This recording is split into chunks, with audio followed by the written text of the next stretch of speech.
She was just the girl behind the coffee counter, invisible to most, unimportant to some, until one spilled drink, one cruel accusation, and one viral video almost destroyed her. "You're just a barista. Know your place." Those words were spat at her like poison by a manager who mocked her heritage, a coworker who smiled while sabotaging her, and a stranger who filmed her lowest moment. But what no one knew was this: she spoke 5 languages. And 12 years ago, she'd saved someone whose name now held global power. Before we continue, if you are watching our video for the first time, please bless and support us by hitting that subscribe button and comment where you are watching from. The buzz of gate announcements echoed through the terminal, blending with the hiss of espresso machines and the scent of scorched milk. It was 6:42 a.m., and the first rush was already hitting hard. Maria adjusted her apron, wiped a drop of syrup off the counter, and forced a practiced smile at the next passenger in line. A businessman, late 40s, didn't even look up from his phone when he said, "Grande Americano, extra hot." No talking. She nodded, not because she agreed, but because that was the rule. Don't talk back. Just serve. The espresso hit the cup with a hiss. She handed it to him silently. He took it without a word. Another one passed, and another.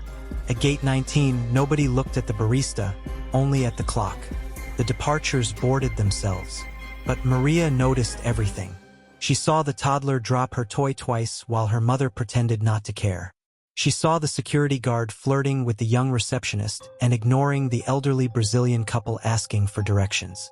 And she saw how her presence, her Mexican heritage, her quiet efficiency, was either dismissed or resented. She'd worked this counter for 6 years.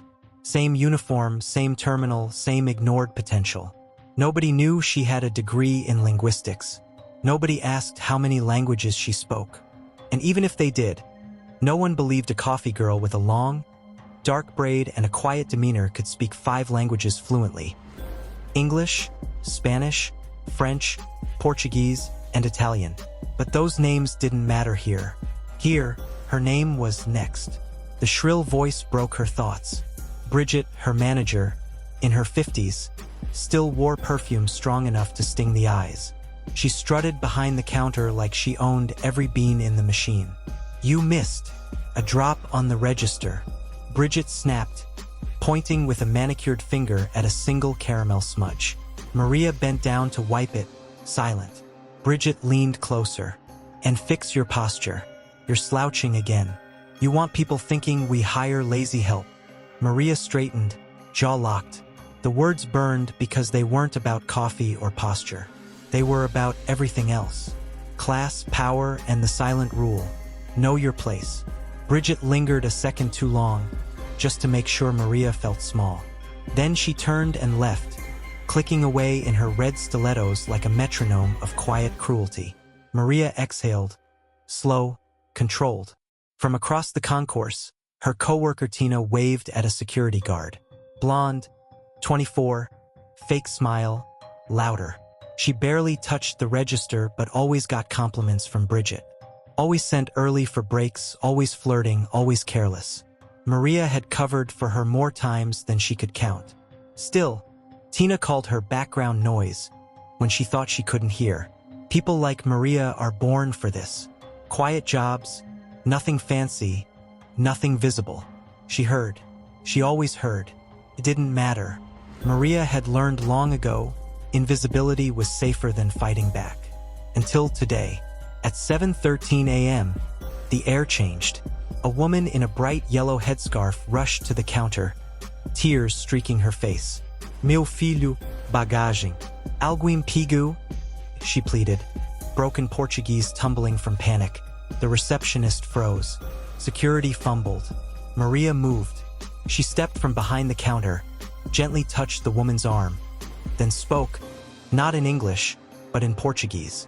Soft, fluid, precise. The woman gasped in relief. Maria translated every sentence, diffused the tension, alerted the airline staff, and explained the steps to recover the missing bag.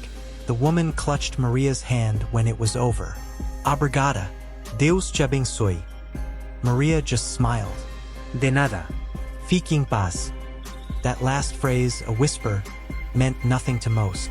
But not to him. From a leather seat near gate 20, a man looked up. White button-down rolled at the sleeves. Faint stubble, sharp jaw, eyes that had seen too much and missed nothing.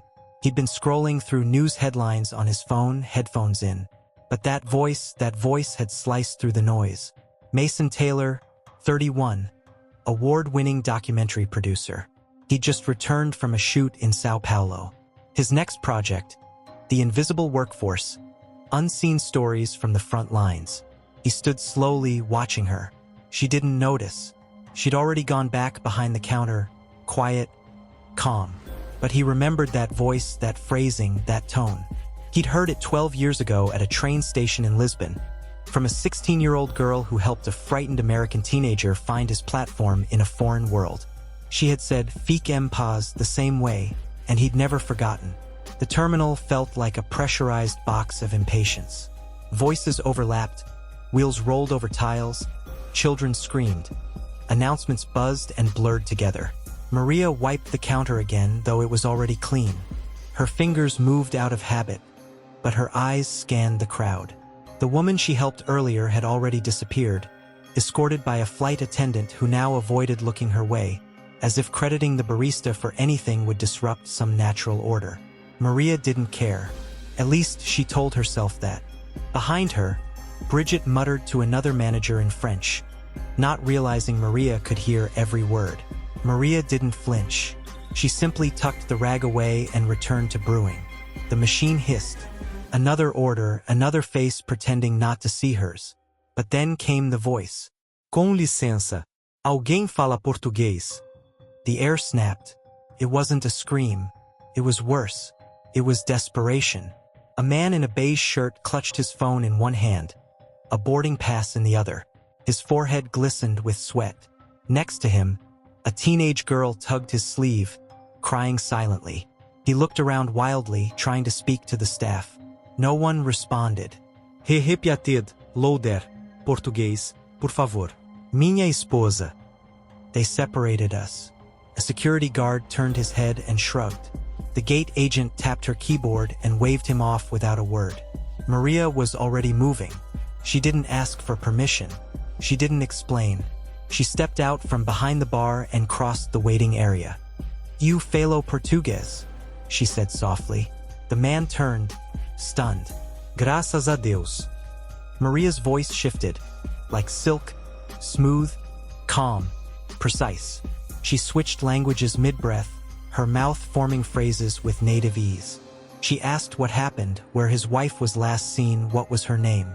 Her tone had the kind of clarity that makes people listen, even those who don't understand the words. A translator wasn't supposed to carry emotion, but Maria wasn't supposed to be a barista either. She reached for her radio, bypassed the receptionist, and contacted internal assistance in English. "This is employee 45219. We have a priority passenger at gate 19 in need of urgent multilingual assistance. Portuguese speaker on site. Possible family separation." The guard blinked. "You're just a..." Maria didn't even look at him. She had locked eyes with the man's daughter instead. "Não tenha medo," she whispered. "Don't be afraid." Moments later, 2 airline staff members jogged over, this time with real concern in their eyes. Maria translated rapidly, not missing a beat. The girl's mother had been rerouted through secondary screening, a misflag in the system. It happened more than people admitted, especially with certain passports. 5 minutes later, the family was reunited. The woman burst into tears. The father kept repeating, "Obrigado, obrigado." Maria nodded politely, then turned to leave. But before she could walk away, the woman grabbed her hand and kissed it. "You are the only one who saw us," she said in broken English.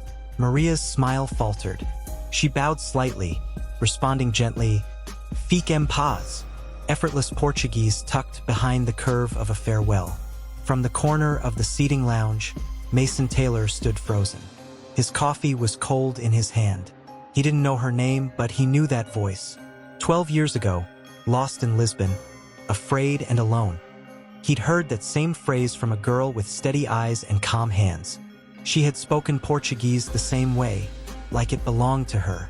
And now here she was, in a coffee-stained apron, saving strangers while others stood still.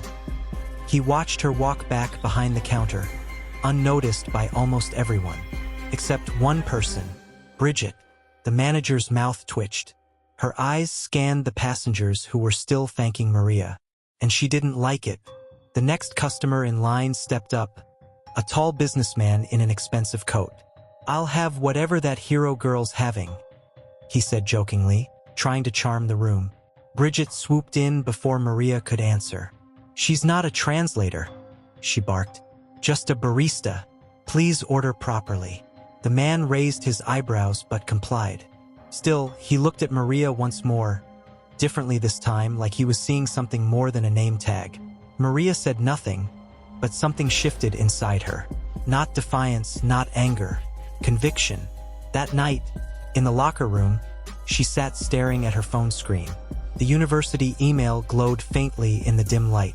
3 years ago, she'd applied to a master's program in international communication.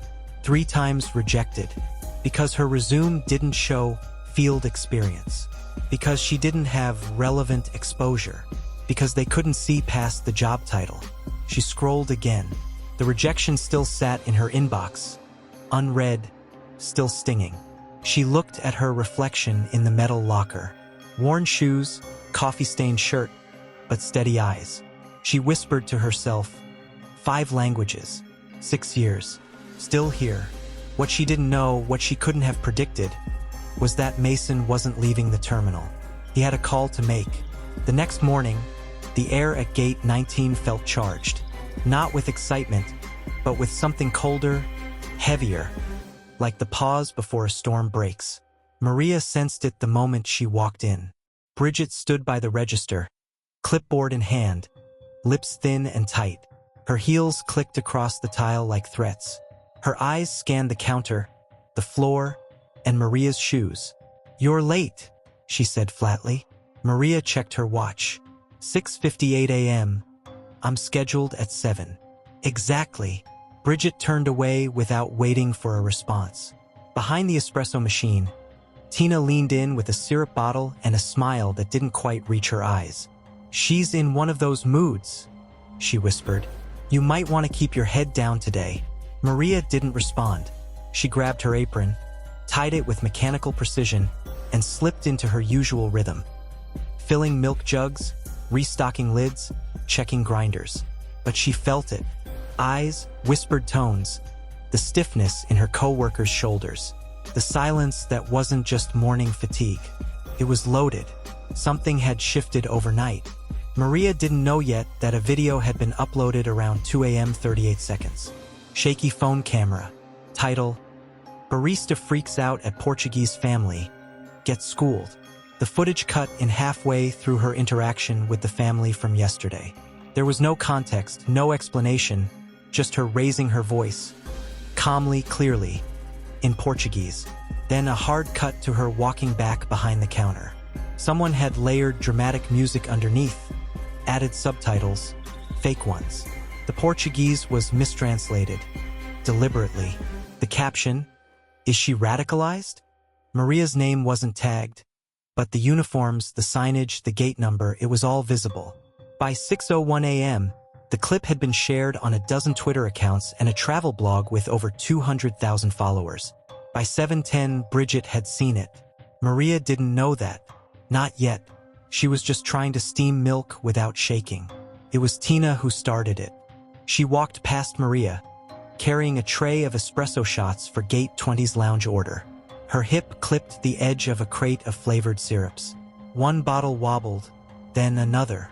Maria lunged forward, catching the first, but the second, hazelnut, spun off the edge and exploded.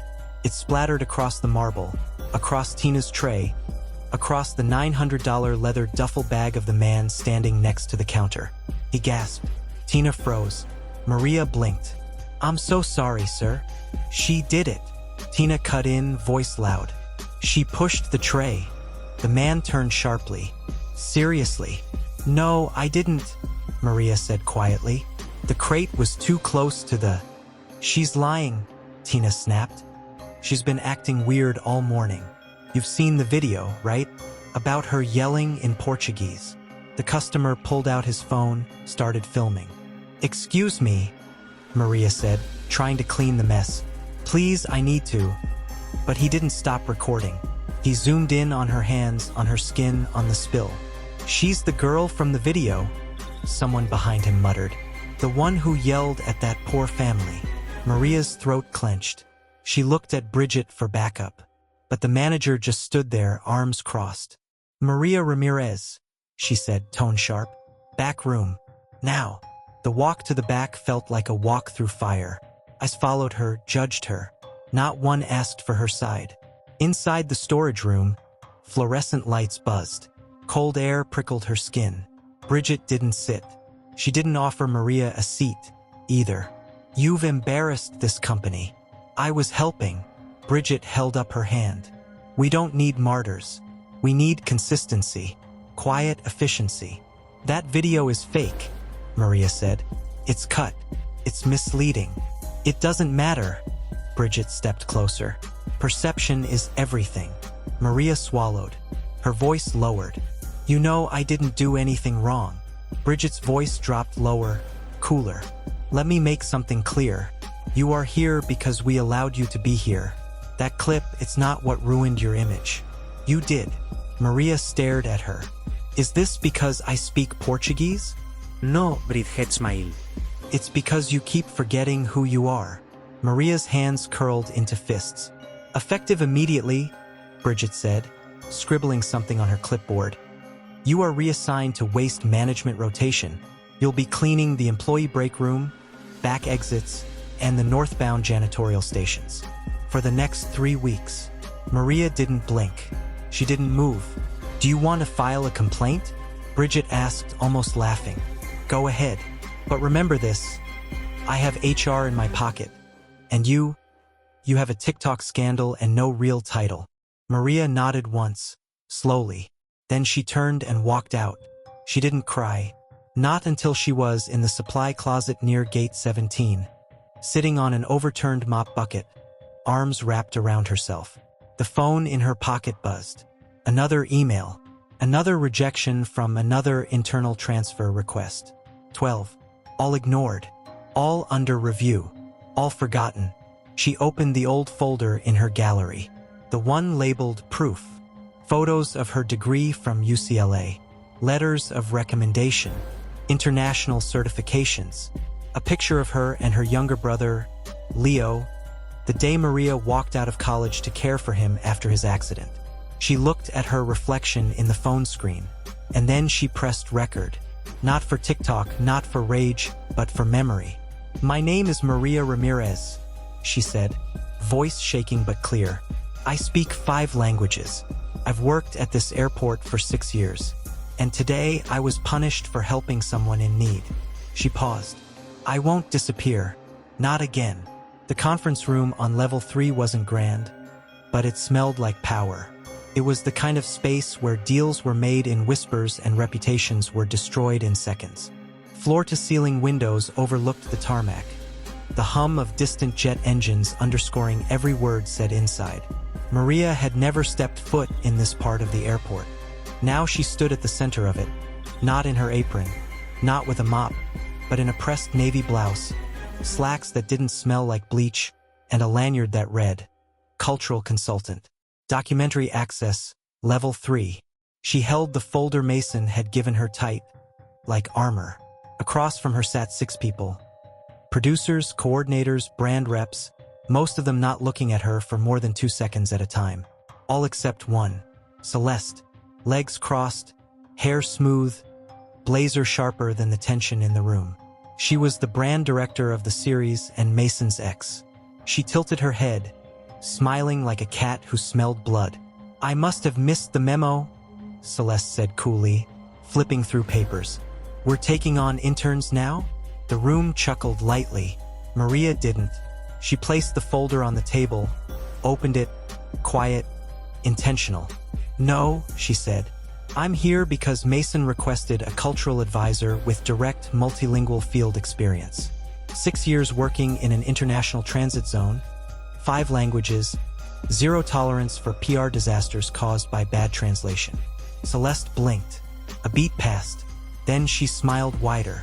Of course, I'm sure you've done some fascinating latte art in your time. Maria's jaw tightened. Mason walked in just then. He didn't speak, didn't sit. He just looked around and said, "Begin." One producer cleared his throat. We're building episode 2 around themes of miscommunication in transit hubs. The goal is to capture real human moments. High stress, cross-cultural, vulnerable. He paused, glancing at Maria, which is why we appreciate your insights. Maria nodded, calm. Then may I ask who's reviewing your translations for the Portuguese segments? Celeste lifted a hand. We've already contracted a vendor. Maria turned the page in her folder, pulled out a copy of the draft script. Highlighted in red were phrases mistranslated from English, some dangerously so. This line, she said, pointing, translates in dialect as, "You people cause delay." In certain regions, it reads as a racial slur. Silence. Another page flipped. This phrase implies the passenger is not intelligent enough to read instructions, which violates ADA standards and basic human decency. Mason didn't blink. Celeste shifted in her chair. I'm sure that's subjective, she said tightly. I confirmed with 2 regional experts, Maria replied, and ran the phrases through 3 cultural vetting systems. She looked up, met every eye in the room. I'm not here to be nice. I'm here to keep this project from collapsing on its ego. A long pause. Then Mason spoke. Keep her on everything. From this point forward. Celeste's voice sliced in. With all due respect, Mason. No, he said firm. You're the one who pushed the vendor. You're the one who greenlit the copy. She's the one who just saved us from offending half a continent. Maria stood still. Not triumphant, not smug, just grounded. Because this wasn't luck.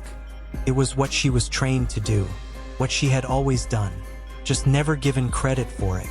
Well, Celeste leaned back, mask cracking. We'll need to review her background, of course, she muttered. Verify credentials, experience, see what formal titles she has. Maria met her gaze. UCLA, Linguistics, class of 2017. Certified Portuguese-English interpreter. French fluency, Paris immersion program, 2018. 2 peer-reviewed academic essays. 1 on gendered miscommunication in transit zones. She took a breath. And 1 on how qualified Hispanic women are systematically denied positions in cross-cultural institutions despite outperforming peers in live simulations. The room went still. Mason leaned forward, almost smiling. Anyone else want to test her credentials? But outside the boardroom, someone was already laying the next trap. Celeste sat in her glass office, phone pressed to her ear, voice a silk thread pulled taut. No, don't post it under the company account. Use the side blog, the one for industry gossip. She paused. Title it something like, From Latte to Liar, the consultant raising eyebrows behind the scenes. She smiled without warmth. The article went live within the hour, anonymous but precise in tone. It questioned Maria's rapid rise, called it suspicious, claimed sources had seen her bullying her way into a consultant title, questioned if her degree was real, even hinted that she was using racial sensitivity to silence criticism. The blog wasn't mainstream, but it didn't need to be. It spread like oil. 3 reposts, then 7, then 40. By the next morning, Mason's inbox was full of half-concerned, half-panicked messages from sponsors. But Maria, she walked into the glass atrium like the ground wasn't shifting beneath her. Mason met her in the elevator, showed her the article. For 1 second, her eyes narrowed. Then she reached into her leather binder, pulled out a folder thicker than the last. Good, she said calmly. Let's answer them all. Inside were her original university transcripts, certified degree copy from UCLA, letter from the Paris immersion program director, test results from the UN interpreters evaluation panel, even copies of the 2 peer-reviewed articles with DOIs and faculty endorsements. Mason flipped through each page, face unreadable. Then he smirked. She thought she could question you. Maria's voice didn't rise. She thought the lie would spread faster than the truth. She paused. But I kept receipts. He handed the folder to his assistant. Upload every page. Send it to PR. And caption it, "Credentials, not charisma." Hours later, the blog was forced to issue a retraction. But the damage had already reversed, because Maria didn't just survive the hit. She diffused it with precision. And now, everyone watching knew she wasn't lucky. She was legitimate. Maria closed her folder, stood. "I have prep work to do for our Lisbon segment, if we're done here." She turned and walked out. Every eye followed. Down the hallway, her breath caught up to her body. Her heart pounded. Her fingers trembled. But her spine stayed straight. She didn't hear the footsteps behind her until she reached the elevator. It was Celeste. Her voice dropped, low and venom-laced. "You don't belong in that room." Maria didn't turn around. "I earned it," she said. Celeste laughed bitterly. "You're still just a charity case in new clothes. He'll get bored or you'll slip. And when you do, I'll be right there." Maria faced her, calm, steady. "Then I won't slip," she said. The elevator doors opened. Maria stepped in, alone, and smiled.